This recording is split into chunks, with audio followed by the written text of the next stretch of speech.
WhatsApp people, कैसे हो आप लोग? क्या हाल है? मैं बहुत टाइम से वीडियोस नहीं पोस्ट कर रहा हूँ, तो उसके लिए वेरी वेरी वेरी सॉरी।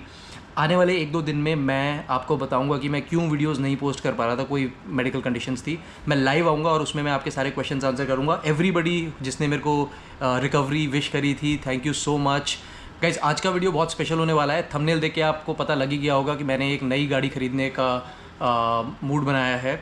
और मैं आपको बताऊंगा कि जब मैं इस गाड़ी को सेलेक्ट कर रहा था तो क्या क्या क्राइटेरियाज़ मैंने दिमाग में रखे थे। अब सबसे पहला रीज़न कि इतनी सारी गाड़ियां होने के बावजूद मेरे को एक नई गाड़ी की ज़रूरत क्यों पड़ी, तो मैं आपको बताना चाहता हूँ गाइस कि मेरे पास एक जो मेरी डेली कम्यूटर थी वो थी टरेनो। मैं टरेनो यूज़ करता था। मेरा भाई दिल्ली मूव हुआ है, तो जब से वो दिल्ली मूव हुआ है उसने वो गाड़ी ले ली है। उसके अलावा मेरे पास एक मैटाडोर है। मैटाडोर में अभी काम चल रहा है। मैटाडोर एनीवे दिल्ली एनसीआर नहीं आ सकती, और हर महीने में लगभग मेरे दिल्ली के 2 चक्कर लगते हैं, क्योंकि सारा सर्कल मेरा यहीं है। बिज़नेस वगैरह बाकी सारी चीज़ें सब कुछ यहीं है, प्लस मेरी वाइफ का घर भी यहीं है, तो यहाँ आना होता ही होता है। इसके अलावा मेरे पास एक और गाड़ी है जो कि है जिप्सी।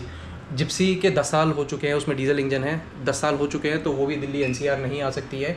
और उसके अलावा मेरे पास एक है इवेलिया जो कि मैं बेच चुका हूँ। तो अनफॉर्चुनेटली अब मेरे पास इस जगह दिल्ली आने के लिए कोई भी ऑप्शन नहीं था। प्लस मुझे एक ऐसी गाड़ी चाहिए थी जिसको मैं ओवरलैंडर की तरह यूज़ कर सकूँ, तो मैंने एक गाड़ी लेने का डिसीजन लिया है। बहरहाल मेरा जो बजट था गाड़ी लेने का वो सिर्फ और सिर्फ था 15 लाख रुपए। सो मैं 15 लाख रुपए के अंडर कोई गाड़ी ढूंढ रहा था। पहले तो मेरी जो ये सर्च स्टार्ट हुई ये एक सेकेंड हैंड गाड़ी से हुई, और धीरे धीरे जब मुझे कुछ अच्छे ऑप्शंस मिलने स्टार्ट हुए 15 लाख के बजट में, तो मैंने एक गाड़ी फाइनलाइज़ करी है। मैं आपको थोड़ी देर में दिखाता हूँ वो कौन सी गाड़ी है।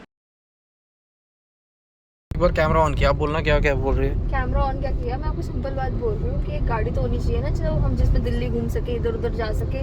गाड़ी नहीं है जिसमें हम घूम सके। कैब में कितनी देर तक ट्रैवल कर लोगे विदाउट 2 बच्चों के साथ? देखना, बेचारा बच्चा एसी में है तब सो पा रहा है, कैब में सो भी नहीं पाता है ऐसे तो। अच्छा, कैब में एसी नहीं होता? अरे मतलब कंफर्टेबल तो नहीं होती। आप तो नहीं चलाते ना, कोई और चलाता है, उसके हाथों में हमारी लाइफ होती है। गाइस, जितनी खुशी एक नई गाड़ी लेने की मुझे आज है, उतना ही दुख भी है। दुख इसलिए है क्योंकि भाई ये मुझे फोर्स किया जा रहा है नई गाड़ी लेने पे। मतलब I have been forced by government of India, by NGT, कि मैं एक नई गाड़ी पे अपग्रेड करूं। और आप सबको पता है कि दिल्ली में एनसीआर में 10 साल वाला डीजल बैन का रूल है और 15 साल का पेट्रोल बैन का रूल है।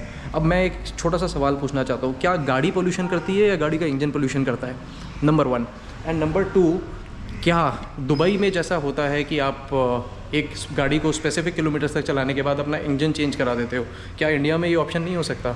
मैं पूछना चाहता हूँ हमारी डिसाइडिंग अथॉरिटी से कि भाई ये जो गाड़ियाँ खड़ी हैं, इन गाड़ियों को क्या होता है? ये गाड़ी 5 साल पुरानी है। इस गाड़ी में अभी तक सिर्फ़ और सिर्फ 15 से 20 हज़ार किलोमीटर ये गाड़ी चली है। लेट्स से इसके 15 साल या 10 साल जो भी इसकी लिमिट है वो पूरे हो जाते हैं, उसके बाद क्या मैं इसको मारुति ले जाके ये नहीं कह सकता कि भाई इंजन स्वैप कर दो, नया इंजन डाल दो?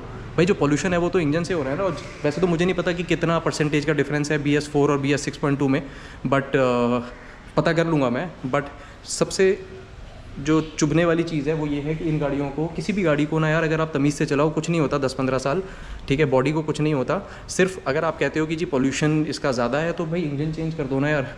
क्यों आप किसी कंज्यूमर को फोर्स करते हो कि आप ज़बरदस्ती 10-15 लाख रुपए बेयर मिनिमम आज की डेट में गाइज़ 15 लाख रुपए के बजट में कोई गाड़ी नहीं आती है। वो तो मैं हूँ गाइज़ जिसको ज़्यादा फ़र्क नहीं पड़ता कि कौन सी गाड़ी है क्या है, और मेरे को चाहिए एक ऐसी गाड़ी जो मेरे को रिलायबिलिटी दे सके, प्लस साथ में जहाँ मैं जाना चाहूँ वहाँ जाके ले जा सके, तो ओके है। अदरवाइज़ जब मैं मार्केट में उतरा गाड़ियाँ देखने के लिए, मेरे होश उड़ गए। ऑल्टो बिक रही है गाइज़ 7 लाख रुपये में। 7 लाख रुपये में ऑल्टो, मतलब मैं सोच भी नहीं सकता। तो जैसे ही मेरे को प्राइसेस का पता चला गाड़ियों का, मतलब 50-50 लाख, 60-60 लाख कुछ भी नहीं रह गए अब तो, इसकी वैल्यू ख़त्म हो गई है बिल्कुल। तो बड़ा सैड हूँ मैं आज कि मेरे को इतना 12-15 लाख रुपए फूकने पड़ रहे हैं इस नई गाड़ी के लिए, क्योंकि मेरी जिप्सी 100% ओके है, वो हर जगह जा सकती है, सिर्फ गवर्नमेंट अगर उसको चलने दे। तो फाइनली गाइज अपन लोग पहुँच गए हैं महिंद्रा। अभी गाड़ी बताऊँगा कौन सी वाली लेने वाला हूँ, क्या वो थार है, क्या वो XUV 300 है, कौन सी गाड़ी है अभी आपको बताता हूँ। ये फ़िलहाल मैं महिंद्रा में पहुँच चुका हूँ। तो एक चीज़ तो कन्फर्म है, महिंद्रा की गाड़ी है। और गाइस ये देखो मेरे साथ है अंगद बड़ा हो गया है। कॉल आ रहा है। ये है वीर, ये है वैशाली। तो अंगद, वीर, वैशाली के साथ मैं पहुंच गया हूं महिंद्रा। ऑलराइट गाइस, अभी मैं प्री इंस्पेक्शन मोड में हूँ। अब आपको पता है कि भाई जिस इंसान का सोना उठना हर चीज़ गाड़ी होता है, तो उसके लिए इंस्पेक्शन कितना ज़रूरी है। बाय द वे आप लोगों को बता दूं, ब्रांड न्यू गाड़ियों में अप्रॉक्सीमेटली 1% गाड़ियों में डिफेक्ट आता है हिंदुस्तान की जैसी जगह में। ऐसा कुछ स्टैट्स पब्लिश हुए थे कुछ साल पहले। तो इट इज़ वेरी इंपॉर्टेंट कि आप अपनी गाड़ी को पूरा देखभाल के परख लें। मैंने इसका सारा स्पीकर सिस्टम, साउंड सिस्टम, इसके इंजन, क्लच और बैक कंप्रेशन, बाकी वो सब कुछ चेक कर लिया है। बॉडी लाइन पूरी चेक कर ली है। काफ़ी सारी जगह मेरे को बहुत छोटे छोटे दाग मिले, जैसे देखिए एक अब ये ब्रांड न्यू गाड़ी है ना गाइस, तो एक्सपेक्ट नहीं करोगे आप इस तरीके के दाग लगे हुए। तो अब ये दाग वगैरह सारे के सारे क्लीन होंगे और सारे विंडोज़ चेक कर लिए हैं, सब कुछ चेक कर लिया है। तो ओवरऑल ओके रिपोर्ट लग रही है। अभी गाड़ी मैंने चलाई नहीं है, इसको मैं अब यहाँ से एक टेस्ट ड्राइव पे लेके जाऊँगा। और टेस्ट ड्राइव पे लेके जाने के लिए मेरे वो परमिशन लेने गए हैं, क्योंकि अभी गाड़ी में ना इंश्योरेंस है, ना नंबर है, कुछ नहीं है। तो टेस्ट ड्राइव में लेके जाऊंगा। टेस्ट ड्राइव में अपने को पता चलेगा कि गाड़ी में ये जो क्रूज़ कंट्रोल है ये चल रहा है नहीं चल रहा, गियर शिफ्टिंग कैसे हो रही है, पिकअप कैसा आ रहा है, सब कुछ ओके रिपोर्ट है या नहीं है। तो वो सारी की सारी चीज़ें अभी अपने आप को पता चलेंगी। और इसके बाद फिर एक शाम को छोटी सी पार्टी रखी है। वीर, कैसी लगी आपको? ब्लैक कलर सही लग रहा है? तुम्हें कैसी लगी? अंगद, इसको भी फ़ोन चाहिए क्या? अंगद, कैसी लगी तेरे को गाड़ी? Thank you. सो गाइस, मैं महिंद्रा आके बैठ गया हूँ। अब यहाँ पे हम लोग फाइनलाइजेशन कर रहे हैं इस गाड़ी का। और ये लोग मेरे को कह रहे हैं कि टेस्ट ड्राइव पे नहीं ले जाने देंगे अनटिल अनलेस टीसी नहीं करती। तो भाई मैंने उनको मना कर दिया। मैंने कहा ऐसे तो गाड़ी लूँगा नहीं, पहले चलाऊँगा, टेस्ट ड्राइव लूँगा, उसके बाद ही मैं गाड़ी यहाँ से लेके जाऊँगा, उसके बिना नहीं लेके जाऊँगा। तो देखो अभी क्या बोलते हैं। फ़िलहाल मैं गाड़ी ले रहा हूँ दिल्ली से और इसको मैं यहाँ से लेके जाऊँगा देहरादून। इसका रजिस्ट्रेशन मैं देहरादून का कराऊँगा, क्योंकि ऑफ कोर्स मैं वहीं रहता हूँ। तो यहाँ से अभी एक टेम्प्रेरी नंबर प्लेट बनेगी। वो टेम्प्रेरी नंबर प्लेट पे मैं गाड़ी 1 महीने कहीं भी ले जा सकता हूँ और फिर ये गाड़ी रजिस्टर होगी देहरादून में। हाय, तू हंसता क्यों रहता है तू? वीर, आर यू एक्साइटेड? तो अब हम लोग केक कट करने वाले हैं, वीर एंड हिज मामा।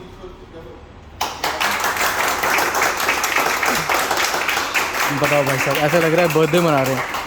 हाँ, बर्थडे मना रहे हैं। वीर को खिलाओ। चलो guys, finally going to reveal the car.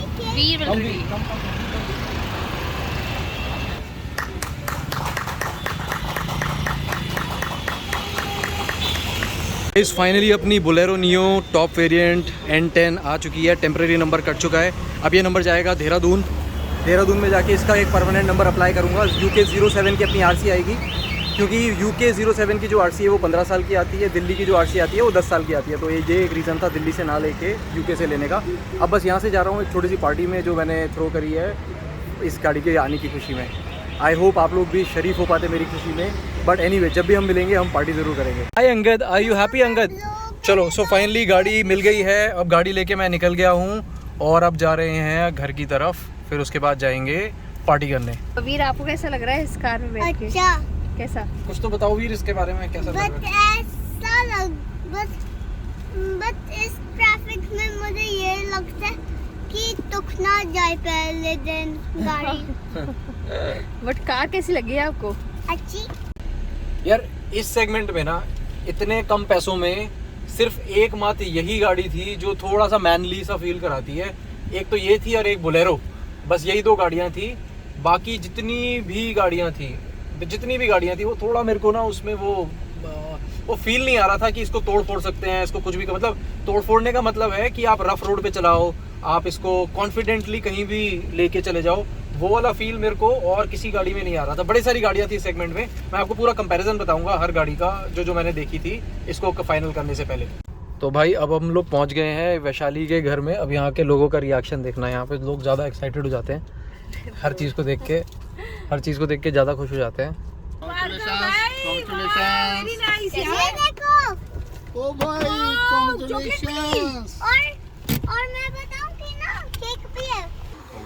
Thank you Monu.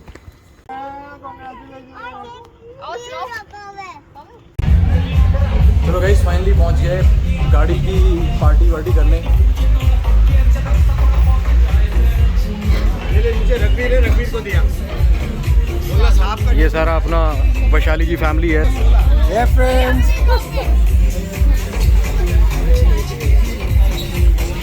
भाई ये सारा का सारा अपना ही ग्रुप है। ये देखो, ये पूरा ग्रुप यहाँ से आगे तक जितने आप लोग देख रहे हो सारा अपना ही ग्रुप है। ये भाई अपनी गाड़ी आ गई पुरानी वाली, ये मेरा छोटा भाई लेके आया है।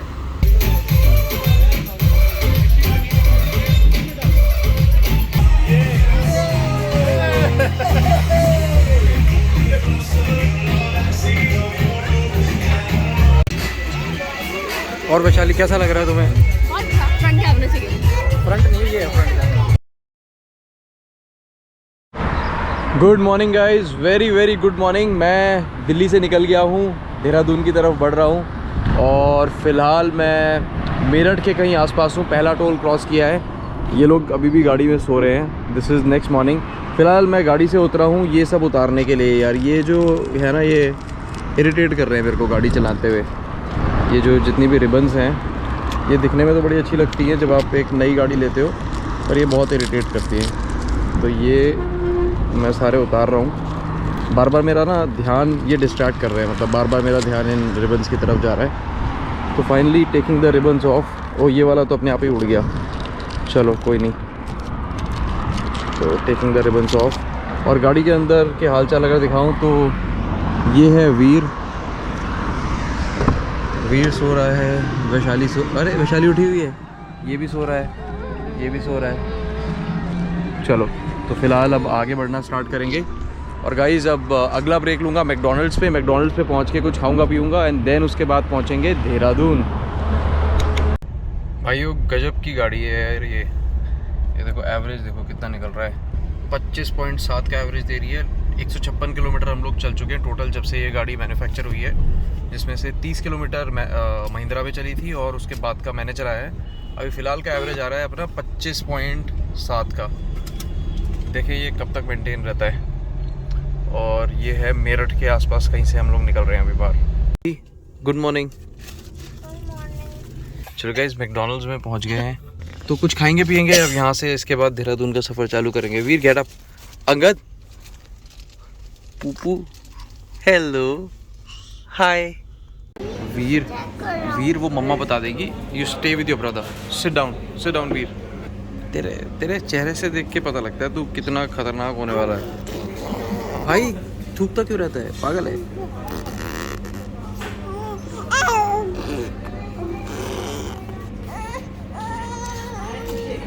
अरे भाई साहब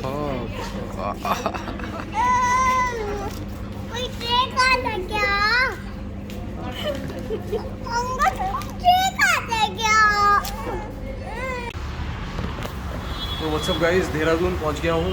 गाड़ी पे सबसे पहला काम कर रहा हूँ सीट कवर लगाने हैं। सीट कवर लगाने का मतलब ये है कि छोटे छोटे जिनके बच्चे होते हैं वो समझ पाएंगे कि सीट कवर्स की क्या यूज़ है। एनीवे तो फ़िलहाल अपनी गाड़ी में काम शुरू हो गया है। अब ये इसमें खोला स्टार्ट हो रही है। हम लोगों ने ये सीट कवर बनवाए हैं। सीट कवर्स कुछ इस तरीके से दिखाई दे रहे हैं। सेंटर में मैंने ली है मैश कुशनिंग, ये फैब्रिक है, और ये साइड में लेदर। इससे फ़ायदा ये होगा कि गर्मियों में ये गाड़ी हीट नहीं होगी, और होगी भी तो पता नहीं चलेगा। अब गाइस लगभग 2 घंटे 3 घंटे का टाइम लगेगा। तब तक मैंने सोचा है कि इसकी सर्विस मैनुअल निकाल के, कुछ डाउट्स हैं, कुछ चीज़ें हैं जो मेरे को एक्चुअली पता करनी थी। तो मैंने सोचा था यूट्यूब पे जाऊँगा देखूँगा, बट फ़िलहाल मैं सोच रहा हूँ जब तक टाइम है तो इसका सर्विस मैनुअल पढ़ लेता हूँ और दिखा दूँ गाड़ी दिखती कैसी है विदाउट मतलब ये जो सीट कवर्स ओरिजिनली आते हैं, जो ओरिजिनल आते हैं उनके साथ कैसे लगती है। सो ये इसका ओरिजिनल पैटर्न है, काफ़ी अच्छा है, काफ़ी प्रीमियम दिया हुआ है। This is the top variant. इसमें ये जो ऑलरेडी लगे हुए आते हैं, दीज आर रियली गुड, अच्छी क्वालिटी के हैं। Look at this. But unfortunately because ये फैब्रिक के हैं तो फैब्रिक में एक प्रॉब्लम है। प्रॉब्लम ये है कि जब भी वीर और अंगद इसमें कुछ भी गंदा करेंगे तो ये दाग छोड़ जाएगा। तो उसको स्किप करने के लिए मैंने लेदर के सीट कवर्स बनाए। Leather is easy to clean.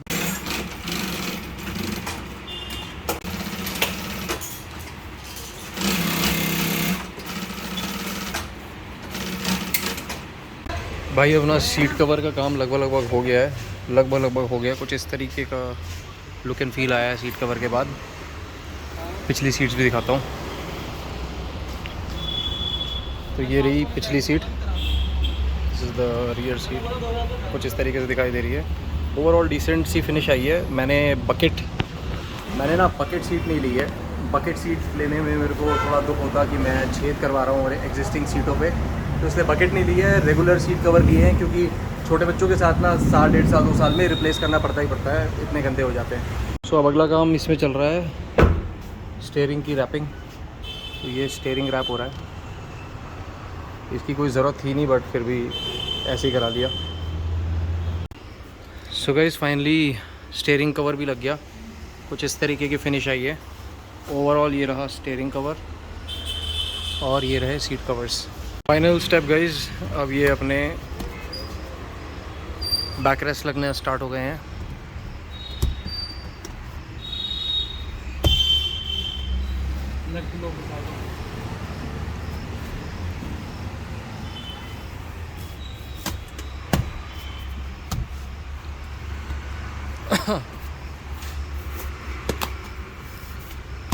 Neck pillows आ गए।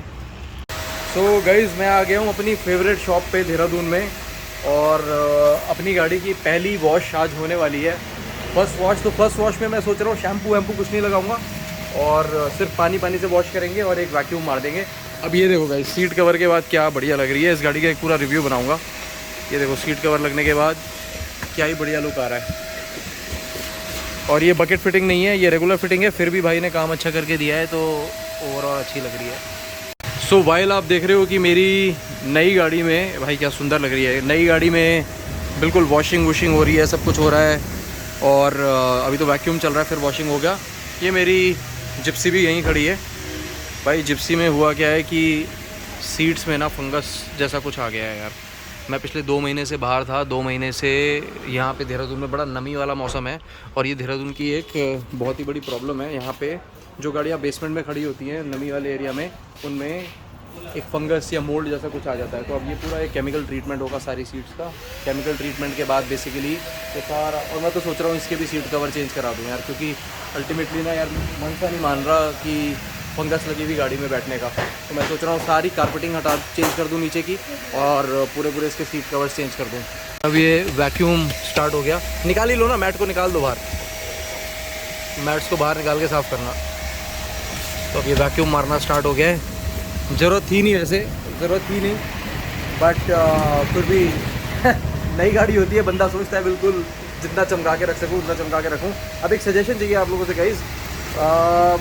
लोग जनरली नई गाड़ियाँ लेने के बाद PPF या सिरामिक कोटिंग करा लेते हैं।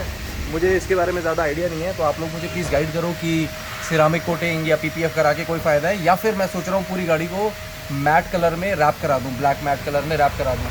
तो प्लीज़ मुझे कमेंट में बताना कि इसको आपके हिसाब से PPF कराना चाहिए, सिरामिक कराना चाहिए, या इसको मैट ब्लैक कलर की पूरी रैपिंग करा दूँ, या कुछ भी नहीं करूँ ऐसे ही चलने दूँ।